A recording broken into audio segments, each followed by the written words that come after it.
On reste dans la nature avec la fin de notre série d'été consacrée tout ce week-end au coup de cœur d'un randonneur francilien. Après l'Essonne et la Seine-Saint-Denis, direction la Seine-et-Marne aujourd'hui, dans la jolie ville de Château-Landon. Tania Watine, Nicolas Metauer et Brigitte Vidal.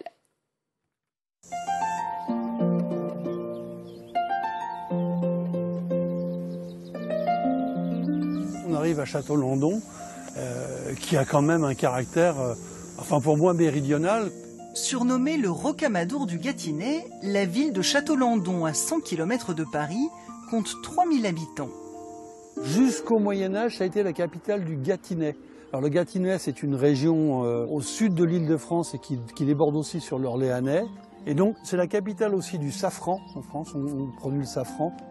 Le Sentier des Amoureux, c'est le nom du GR13 qui longe la ville et le Fusain, petit affluent du Loing. Voilà, c'est très bucolique, hein, c'est un charme fou. Le parcours de balade que Serge Petlac nous propose aujourd'hui mesure une dizaine de kilomètres, 2 bonnes heures d'enchantement. Regarde, t'as une terrasse au-dessus et puis si t'as trop chaud et tout, tu t'approches du bord de l'eau. Il va falloir grimper, mais ça vaut quand même le coup, c'est impressionnant. Amoureux de la région, Serge a eu un vrai coup de cœur pour la ville quand il l'a découverte il y a 30 ans. Mais depuis, il voit ses petits commerces fermés. Encore une boutique qui est à céder. Ce qui désole aussi les habitants rencontrés par ce randonneur curieux et passionné. Je trouvais que c'était un peu une belle endormie. Ah oui, que tout le monde s'en plaint. les commerces ferment. Les gens s'en plaignent, Oui. même les gens avec qui j'ai gardé des contacts dans le pays. Puis il y avait des fêtes. Il y avait la fête du Moyen-Âge. Ça sélectionné.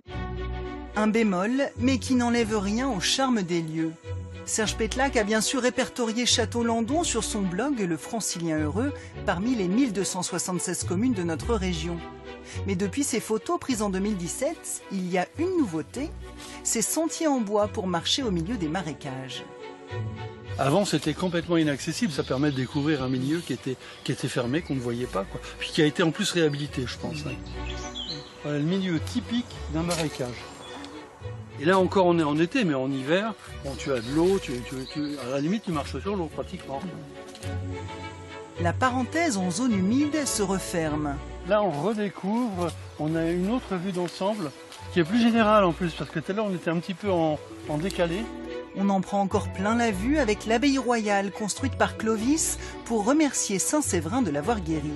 Devenue un hospice, elle ne se visite pas, mais les abords sont envoûtants, comme tout le secteur de Château-Landon.